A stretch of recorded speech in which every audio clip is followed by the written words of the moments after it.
تبلیغ پر بہت کچھ ملے گا. سب سے پہلی بات تو جو ہے نا مغفرت کی ہے, اس کے بعد درجات کی بات. حاجی صاحب رحمت اللہ علیہ سے ہم نے سنا, جب بندہ اللہ پاک کے راستے میں نکل جاتا ہے پچھلے تمام گناہ معاف ہو جاتے ہیں. اللہ پاک کے راستے میں نکلنا.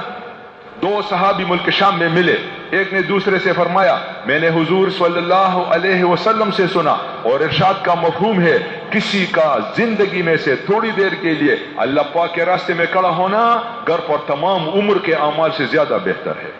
نکلنا. ایک صحابی آئے رضی اللہ تعالی عنہ, عرض کیا جی میرے پاس کچھ مال ہے, اگر خرچ کروں تو ان لوگوں کے اجر ثواب کو پا سکتا ہوں جو اللہ پاک کے راستے میں نکلے ہوئے ہیں. کتنا ہے؟ جی 6000 درہم یا دینار.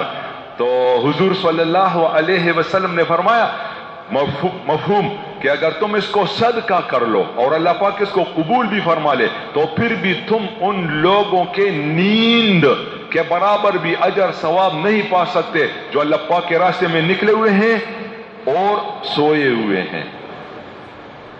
وہ جو صحابہ کا لشکر راستے پر جماعت اور حضور صلی اللہ علیہ وسلم بھی ساتھ چل رہے تھے, تو ایک جوان قریشی وہ راستے سے ہٹ کر چل رہا تھا. تو حضور صلی اللہ علیہ وسلم نے پہچان لیا کہ وہ قریشی جوان نہیں ہے, نام جو ہے نا بتا دیا. صحابہ نے کہا جی وہی ہے. بلاؤ. بلائے گئے کہ باقی لشکر تو اس راستے پر, تم راستے سے ہٹ کر کیوں چل رہے؟ تو بعض طبیعت نفیس ہوا کرتی ہے تو وہ گرد و غبار زیادہ تھا.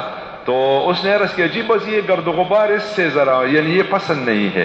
تو حضور صلی اللہ علیہ وسلم نے فرمایا مفہوم ارے اس گرد و غبار سے اپنے آپ کو مت بچاؤ, یہ تو خدا کی قسم جنت کے خاص خوشبوؤں میں سے خوشبو ہے. یہ تو جو ہے نا گرد و غبار نہیں. جس راستے کا گرد و غبار وہ مقام, باقی اعمال کی کیا قیمت لگا سکتے ہیں. بھائی دوستو ہم روئیں گے قیامت کے دن. جی ہاں, مولانا بھائی مشتاق صاحب رحمت اللہ علیہ فرمایا کرتے تھے میرے نزدیک تبلیغ کی سب سے بڑی فضیلت یہ ہے کہ آپ تھوڑی سی محنت سے بھی کسی کے پوری زندگی کے اعمال 40 50 60 سال کے اعمال اپنے عمل نامے میں منتقل کر سکتے ہیں. آپ کے عمل نامے میں کل قیامت کے دن وہ ساری نمازیں اور سارے تہجد اور تسبیحات اور جو ہے نا اپنے جتنے اعمال ہیں, تلاوت ہے, قرآن کی ایک آیت کاغذ پر لکھی ہوئی ہے, صرف اس کو دیکھنا, پڑھنا نہیں, عمل بعد میں, پھیلانا اور اس کی بات ہے, صرف دیکھنا. فرمایا دنیا وما علیہا, دنیا وما علیہا, اس پر جو کچھ ہے اس سے زیادہ بہتر ہے, صرف دیکھنا. اللہ پاک کے کلام کی باتیں ہیں, حقیقت ہے. کہاں ہم تو جو ہے نا سبحان اللہ, یہ اپنے دین کے اعمال کی بات ہے. جنت میں سونے کا درخت لگ گیا, حدیث شریف میں ہے سونے کا درخت لگ جاتا ہے, اور مطلب تو یہی ہے کہ لگ گیا.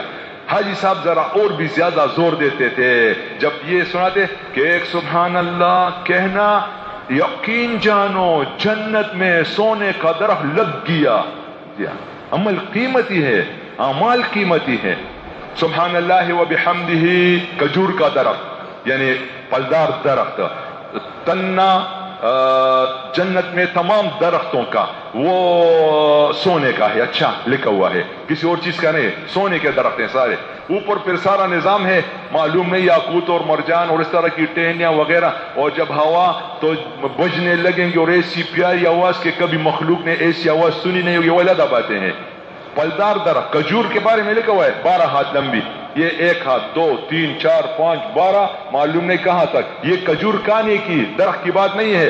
اور پھر فرمایا کہ گٹلی اس میں کوئی نہیں ہے, ذائقے 70 قسم کے اور 72 قسم کے. یہ صرف کھجور کی بات ہے. ایک اعرابی آیا, جی جنت میں انگور, جی ہاں انگور, کتنا بڑا؟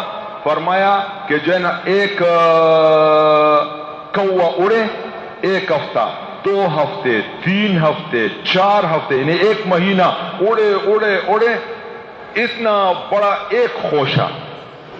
حدیث شریف کا مفہوم ہے. جی ہاں, یقین ہے یقین نہیں ہے, مسئلہ یہ ہے. بس ابھی نظر نہیں آتا. حضور صلی اللہ علیہ وسلم نے نماز پڑھائی, صحابہ پیچھے, اتنے میں حضور صلی اللہ علیہ وسلم تھوڑے سے آگے ہو گئے نماز میں, اور پھر پیچھے واپس اپنی جگہ پر. تو نماز کے اختتام پر صحابہ نے عرض کیا جی آپ نے نماز میں اس طرح کی بات کی، تھوڑا سا آگے ہو گئے پھر واپس. تو حضور صلی اللہ علیہ وسلم نے فرمایا اے میرے صحابہ، اللہ پاک کی شان، نماز ہی میں جنت میرے سامنے کر دی گئی اور میں آگے کو بڑھا تاکہ تمہارے لوگوں کے لیے انگور کا ایک خوشہ جین اٹھا کے لے لوں، لیکن جو ہی آگے ہو گیا اللہ کی شان پھر پردہ درمیان میں آ گیا، اور اگر ایک خوشہ اٹھا لیتا تو تم قیامت تک کھاتے رہتے اور ختم نہ ہوتا.